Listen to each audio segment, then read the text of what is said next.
How do you elevate your brand and dominate in front of the camera without sacrificing your sanity? Today, we delve into the challenges that many face, juggling multiple projects, staying confident on camera, and the struggle of managing daily tasks that consume valuable time. There's the pressure of being constantly visible, the chaos of organizing tasks, and finding the right support system to keep everything running smoothly. Joining me today to share her insights and solution in our celebration episode number 80 is XayLi Barclay. XayLi is a camera confidence coach and has been instrumental in helping women find their voice and shine on camera. With a background that stretches from Trinidad to the heart of the personal branding world in America, she brings unique experiences and practical advice to today's episode. And in this episode of Boss Your Business, we'll discuss the importance of mindset,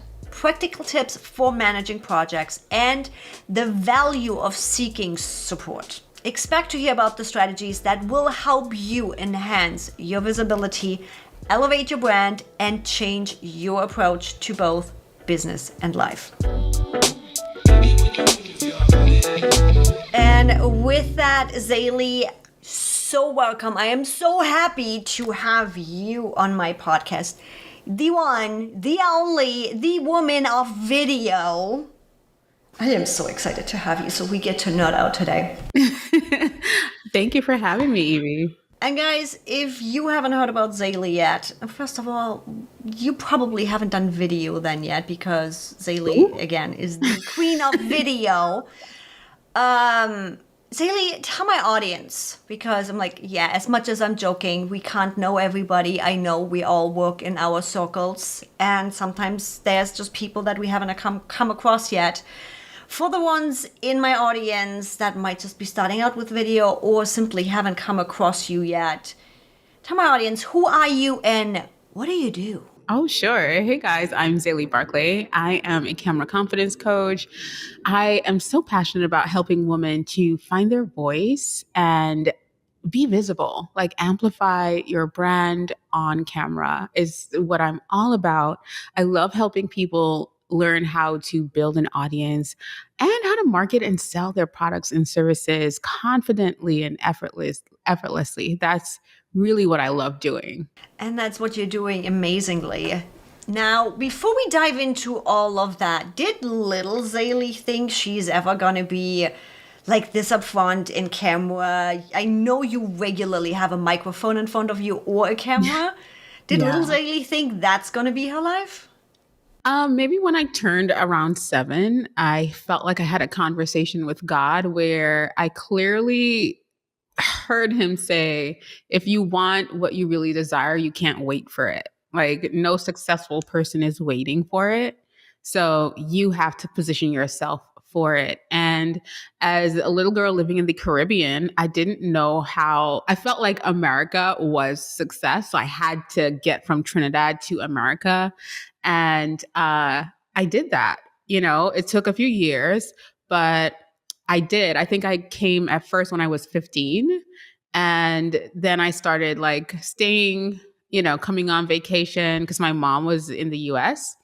And so, I would come and leave and come and leave. And I moved officially when I was 17 years old. So I did my SATs in Trinidad, got a scholarship to go to school in New York City. And I did that. So at 7, I had gotten that download already. And so yes. And it's like, just looking at those, pretty much 10 years from 7 till 17 of, cool, this is what I'm going to do. And I'm just going to make it happen. I'm like, you pretty much were born an entrepreneur where it's like, okay, this is where I'm going. Let's just do it. And I'm like, I've heard a little bit of your stories and all the things it took to come where you are today. We all know life always decides. I'm like, you know what? Let's do a little turn here and a little turn there. So it's been really interesting following your story. And from that 17-year-old XayLi, what happened to get to today, to have your own business? You just launched, for anybody that's watching the video, not listening, you just launched, I think like a couple of months ago, it's been now, Yeah, in March. your confident Yeah, end of cards. March. Yeah.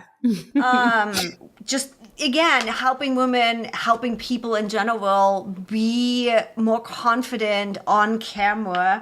And I actually, when I got ready for us to go on video, I had the cards literally in reach right with me. I love those. Because it's like even for somebody like me that is on camera regularly, we have days where it's like, Definitely. I don't want to. Yeah, literally. I use my cards every single day. Like, it is a product, but I use it every single day. So, even though I'm on camera all the time, there are times I have to remind myself of my worth, of my value. You're doing different things all the time. Some projects are harder than some, some are more nerve-wracking than some. Like, when you're launching, you need to be in a certain mindset. Like, so for me, I use them all the time. What are some of the things that either have shifted or exercises or processes that you have done to help you and your mindset? I'm like putting yourself out Yeah. there like you are, being on camera. It opens you up to all the good and the bad that's out there. And even just as being an entrepreneur in general is a journey in itself. What do you do to help with those waves and those seasons that being public and business brings with it? Yeah, I think even like as a kid, I remember there was a point where I read every library book in the library, and I was like, so like, what's next? There's nothing else. I've read all the books, like, because I went to private school in Trinidad, so our library was tiny, and I had gone through all of the books. I mean, it was sizable, but I went through all of the books there, but there are some books by an author called Enid Blyton that I used to read as a kid. And she's an English author. And her books were always layered with self help. And, like, even though they were children's books, there was always like, the kids would turn over a new leaf for the summer. And, like things like you always want to be a better person, or if you knew you were being naughty, like you knew you wanted to change your ways, and so just starting as a kid reading those kinds of lessons in stories and getting so like, interested in things like becoming a better version of yourself and developing specific mindsets for hard things. And as I grew, I continued like seeking self-help and mindset work. And that's something that it's ingrained in me today. Or even if we sit and have a conversation, I'm going to make you believe that you can accomplish anything you put your mind to, because it's literally what I've done all my life, right? So I think for me, it's a muscle that's very strong now, because I've been practicing just becoming a better version of myself as I've grown and developed. But in business, it's something that is so foundational. Like, your lack of mindset is going to keep you from your next level if you don't become aware of it. So I think becoming aware of it is really, really important, and practicing things like journaling, meditation, my affirmations, like things like those for me are no brainers. There are things that if I'm feeling under the weather, I have to ask myself, when last did you work out? What have you been eating? Have you been processing your thoughts by writing them down? How much time are you spending on social media, not being present or outside of your own world? And so thinking about those things definitely helped to put me back on the right side, but also being intentional about what I'm listening to. Oh God, Like, yes.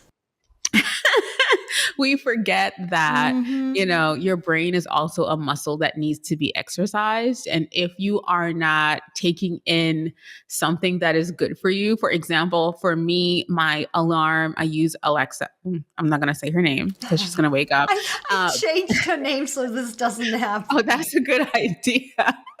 So, so, she wakes me up every morning, but to a meditation. So when I give my brain enough time to think about something negative, that's when I have a worse day. But if I wake up to something already happening, my brain then absorbs the energy from whatever is playing in that moment. And I did that because I found myself waking up and scrolling. And so if you scroll and the first thing that you see is that you're not enough, you're going to go through your full day thinking, I'm not enough, or beating yourself up for not having something, or not reaching a specific accomplishment, or not having what Janine has over there. So I want to be in control of, especially in the morning, or when your brain is in a place where it goes from sleep. I can't remember the state of the brain, but when you're getting out of sleep into being awake, that's the most important time of the day.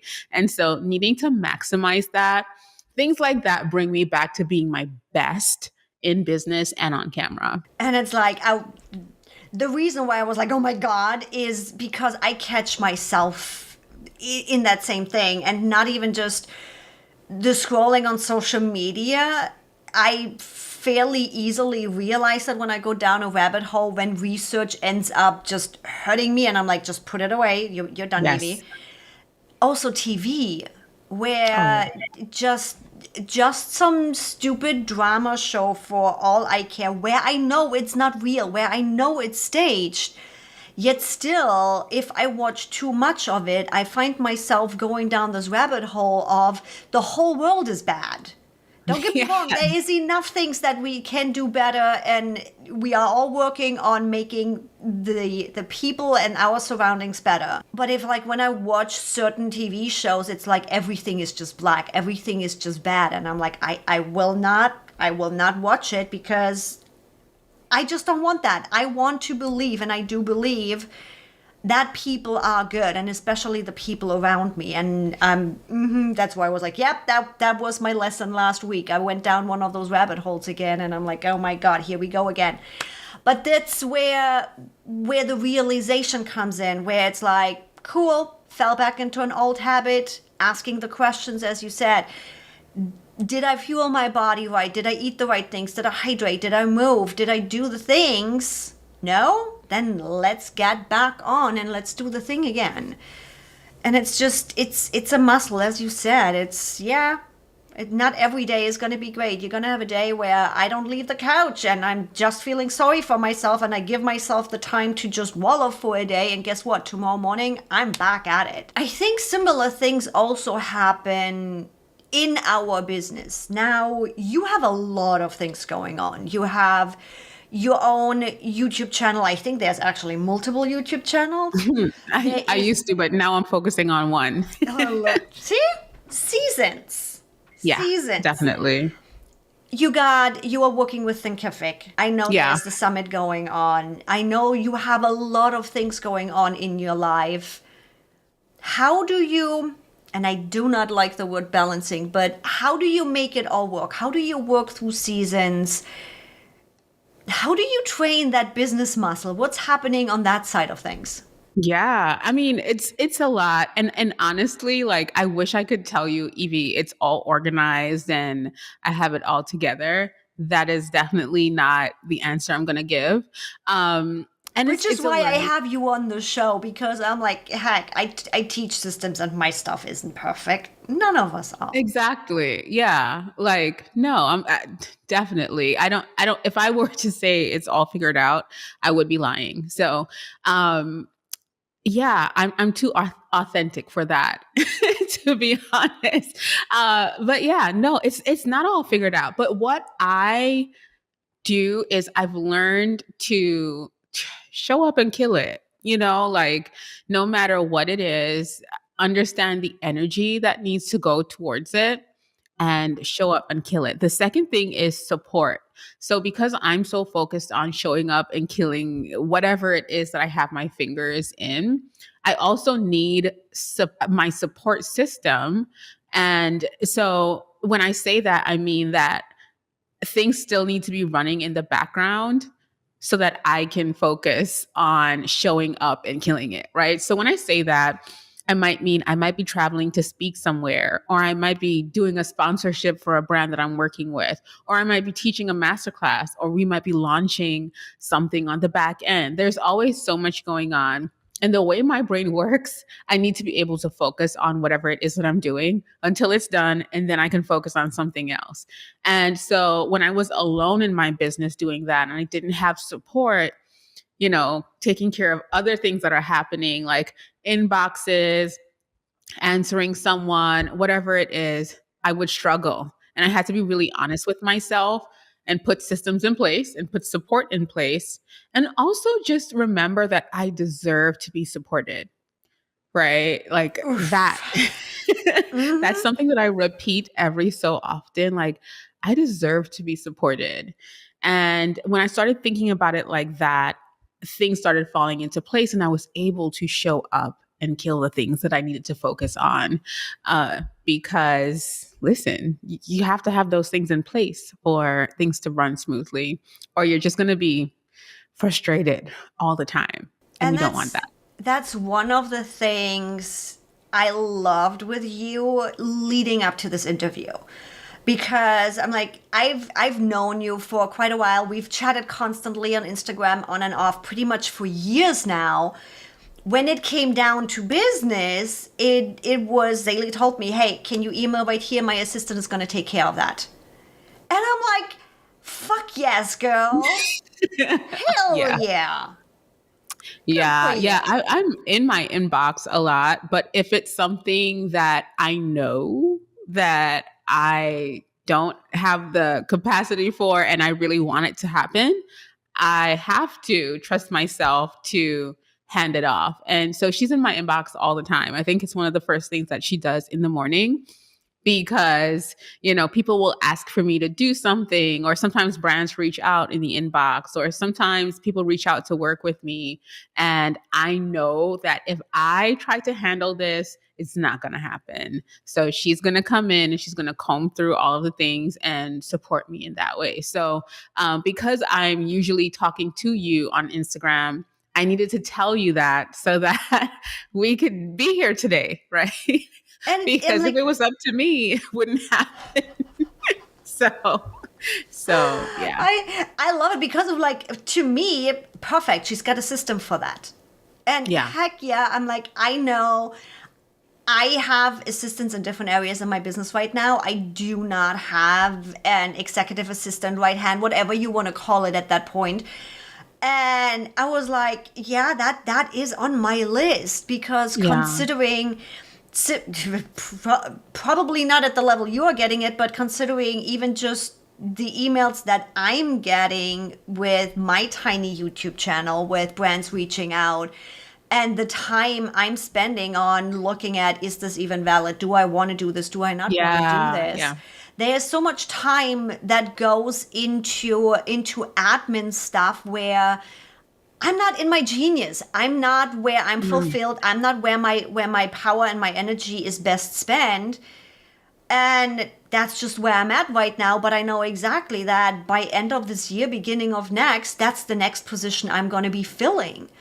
Because I'm like, why? I got to the point where I was afraid of my inbox. And when I hired her, I think almost 3 years ago, I had to tell her, like, I need a bully, like someone that can say no, like, and so she was like, are you sure? And I was like, yes, people will try. Like, they'll email one inbox and they'll pass around and email another. And she's like, I just answered you over here. The answer is still the same. So my inbox was it overwhelmed me. It made me really anxious. And so even today I saw someone say they're addicted to their emails. And I remember a past version of myself that was like that. I would be in there refreshing it. And now I don't know what's going on in my inbox.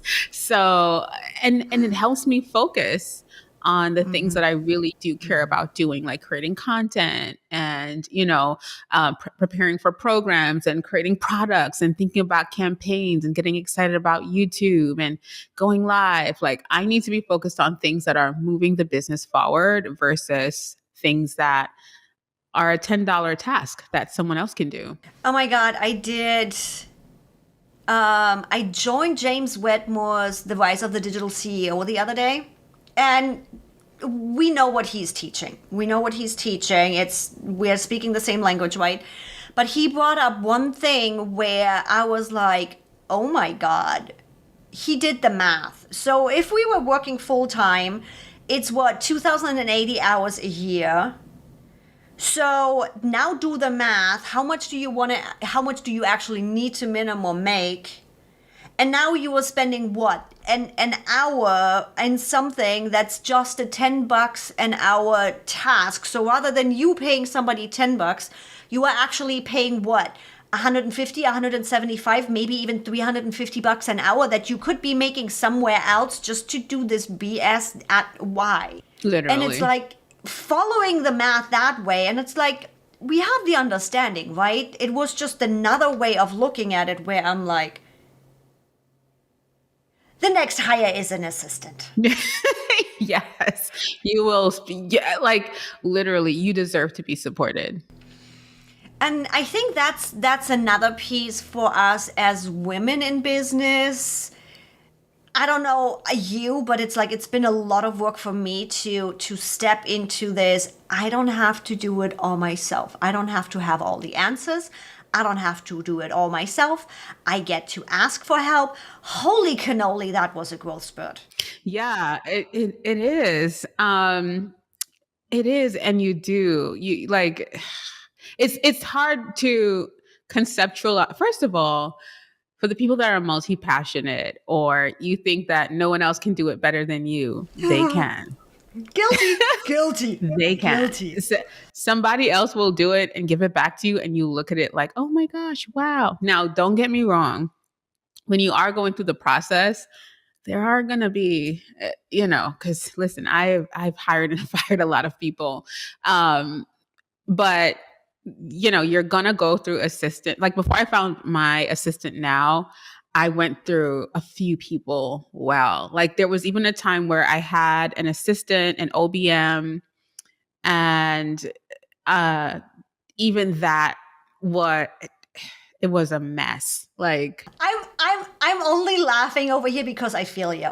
I think we've all done that. Yeah, I had an OBM and an assistant working with me, and it was still a mess. So you really have to find the person that is right for you or right to work with you, right? Another thing that has helped me a lot, being that type of person, like I got it, I can do it all kind of thing, is finding someone that you can really teach to do things the way that you like it. Right. So, of course, they have to be skilled because I've had people that I hired and they didn't know anything. But finding someone that they're very capable, they can do it, and then teaching them the way that you like things done. Or my assistant is very good at that. Like I'll point something out and she'll be like, I will never have to mention it again. Like everything moving forward, she'll make sure to note, I like XYZ this way. And so her being willing to learn from me and the way that I do things has been so helpful for our relationship because I'm really aware of that. Although sometimes I forget to share like, hey, I want to see this in this way. But, Oh, yeah, by the way, I just thought that, but forgot to tell you. Done that one too. Exactly. I forget all the time, but that is also connected to, maybe I'll just tweak it myself or fix it myself when I've learned that it's just best to tell her. So moving forward, she can, for example, if there's something on a landing page and I fix it myself, it's better for me to tell her so that moving forward, she will do it in that way versus me thinking, I have 5 minutes. I could just fix this easily. Right. And then next time it's done. Again and again and again and again. Exactly. No, I've done an in between when with my content manager, when I work on new things, when we change things up a little bit on how we framework things or whatever, what I often do is an in-between where I'm like, okay, here's what you did.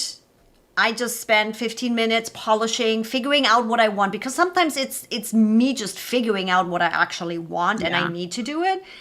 And then I'm like talking through where my thoughts are, why. I often give a why so that they can make the connections in the future too.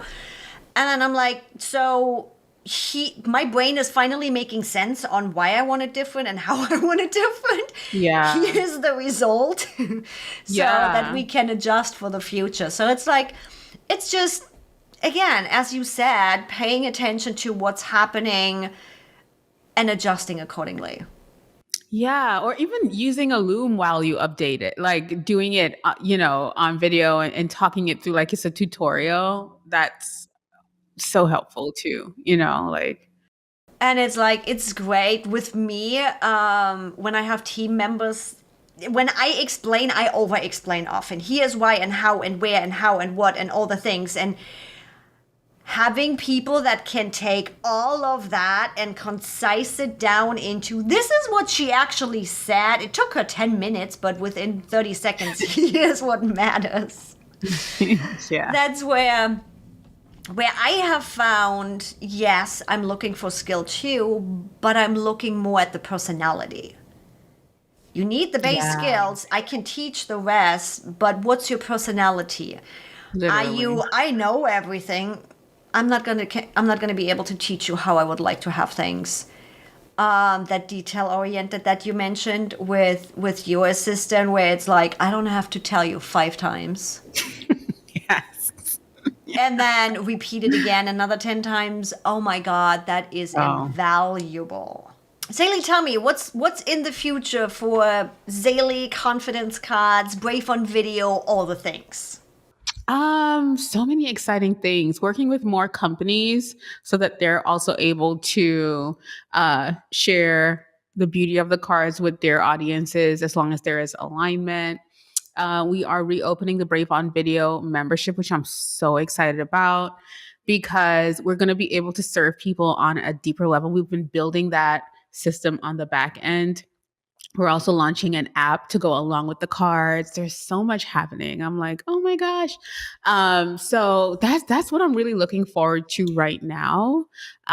We recently also revamped our community. We're moving off of Facebook and into more of emails so that I can let you know and send you an exclusive invite when I'm live so that we have more intimate sessions on Zoom. I feel like I'm so excited about that because we're going to be doing networking and having like breakout rooms and all that jazz. So yeah, that's really what's next. My goal is to help women to dominate the camera and be visible so that they can elevate their earnings, their offerings, and just the way that they show up and deliver on camera. That is my real goal. I want to help more women show up and make more money by elevating their personal brands so that they can just change their life, or not only their life, but the lives of others as well. That's my goal. Because if we change one woman's life, she is going to change other women's lives. We know that. Yes. And now you know why I constantly stalk XayLi on Instagram. It's like when I see a story of you pop up, ooh, what is she up to? there's one of the few. I've been cleaning up my feed and all the things, as we talked earlier, of really deciding what gets into my everyday life. And I'm like, you're definitely one that will never not be in there. I never take that for granted. Like people send me messages about that all the time. Like, listen, I have everybody muted, but your content. And I'm like, that is such a blessing. I really appreciate that. Because it's all of it. It's educational. It's fun. It's you. I'm like, when we started talking, I popped into your Instagram messages. I don't even know how we crossed paths. I think Stephanie Lou probably. I think so. Maybe, somehow right before I moved to San Diego, and it's like, oh my God, I'm actually talking to XayLi on Instagram. It's her. And People ask me that all the time. They're like, oh my gosh, you respond. And I'm like, yes, I'm a person. it's you. And it's you in the stories, it's you on podcasts, it's just you, period. Thank you, Evie. I appreciate you. And I cannot wait. Once I'm in Austin, I will make the drive up and we're gonna go grab some good food, hang out that for an sounds hour. good. We're gonna do the extroverted introvert thing, and then Okay, we I'll can do leave that. again. Then I'll leave again. For everybody that's ready to go show up even more, go dominate your brand on video. I know you have some video prompt goodies for my audience to help with all of that. And then also, where can people find you? Where can people get the cuts? Where can they go stalk you? In a good way, people, in a good way. We only stalk for educational purposes. Yes. I am at XayLi Barclay everywhere. I'm always on Instagram. Like Evie says, I'm always in the DMs. I'm always connecting with people in there. It's one of my favorite ways to spend time, actually, just learning more about people, asking questions. I love learning about my people. You can find the camera confidence cards at cameraconfidencecards.com. So that's www.cameraconfidencecards.com. They are such a delight to have with you along your journey if you are looking to become more confident. Thank you, Evie. And make more money as you go along your online business journey. And yeah, I can't reach out, connect with me. I'd love to connect with you. And with that, guys, there is always all the links are going to be in the show description, so you easily can just click on it and go follow XayLi. Lady, thank you so much for coming on. Thank you so much for making the time. I am so excited to have you today. Thank you. Of course. I appreciate you for having me. Thank you for having me on your awesome podcast. Bye, everybody.